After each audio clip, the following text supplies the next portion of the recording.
I'm Josh Sissel with Sissel Management Company, and we are going to talk about the 5 mistakes that cost rental property owners money. Mistakes happen when someone lacks knowledge, understanding, and experience. Unfortunately, it's super common for us to talk to property owners who have had a problem with a resident, and most of the time it could have been avoided if, you guessed it, they had more knowledge, understanding, and experience.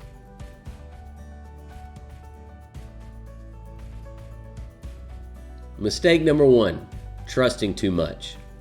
Owning a rental property does have risk. Getting a good resident is your best way to reduce that risk on the front end. But you have to be legally choosy. You can't take a resident's word about their identity, their character, their income, their history. You have to develop a rental criteria that you apply to everyone. And you have to screen each of your residents based on that criteria. So don't make landlord mistake number 1 and trust your rental applicant too much. Mistake number 2, taking shortcuts. Repairs and maintenance can be really time consuming. You've got to assess the problem, you've got to decide what vendor to use, and you got to get them out there. You got to schedule it with the resident, and then once that's done, you got to make sure the repair is done right. Because it's so time consuming, many property owners, many landlords will pass this off to the resident. The resident says they can paint, they're a self-proclaimed handyman, they'll fix the faucet, they'll do repairs around the house, maybe you can discount the rent, and this seems like a good arrangement until it's not. You usually don't know that your resident's not doing good work or they didn't actually even do the repair until it's too late, until they've already moved out or there's something else that's happened that's caused a lot more damage. So it usually doesn't end well. Don't make mistake number 2 and take shortcuts. All right, so this time I'm going to throw you a curveball.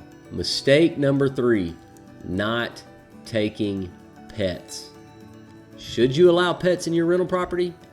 Most landlords don't want them. They're afraid of damage. They're afraid of their carpets being torn up. They're afraid of hardwood floors being torn up. They're afraid of their door trim and their window seals of being chewed up. They're afraid of their yard being torn up. They're afraid of liability. Those are all legitimate concerns. But what they don't know is that 72% of renters have a pet. So let's reverse that. That means if you don't allow a pet, you cut your renter pool to 28%. Of that 28%, how many would not be good residents? I've already shared my thoughts on screening your applicants, having good application criteria. You need to make sure that you do the same thing with pets. You need to make sure they have their shots. You need to make sure that they have the correct insurance. You need to make sure that you're complying with fair housing issues regarding support animals and service animals. Mistake number 3, not taking pets, and then when you do, not having good policy and procedure surrounding them. Mistake number 4, financial fumbles.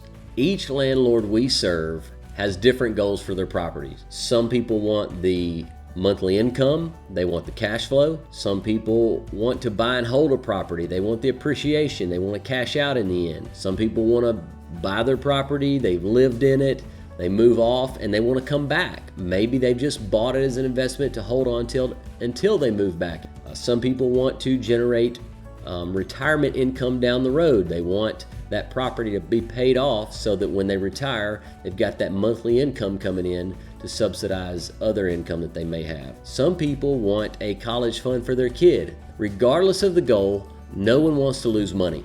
No one wants to look up in 10, 15, 20 years and realize they didn't make as much money as they could have because of mistakes. Here are a few financial fumbles that we see property owners make. They set their rent too high or too low. They lease to poorly qualified residents.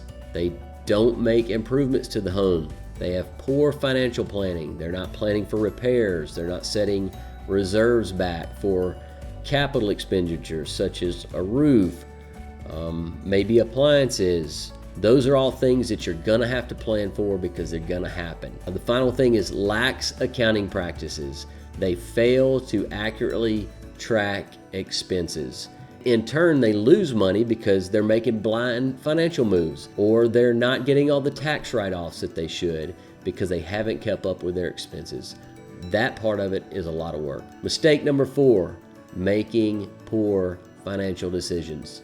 Don't make financial fumbles. We're coming to the finish line, but that doesn't mean that this topic isn't important. Mistake number 5, fair housing failures. Do you know that rental applicants have rights? A lot of landlords think they can just pick and choose who they want to live in their property based on their personal preference, but that's not the case. The Federal Fair Housing Act protects residents from discrimination based on color, race, national origin, sex, familial status, and disability. But that's not it. There's also laws that protect residents while they're in your home. They're related to property condition. They're related to notices. They're related to the resident's privacy when they're in the home. They're related to their security deposit. Mistake number 5, fair housing failures. Don't make them.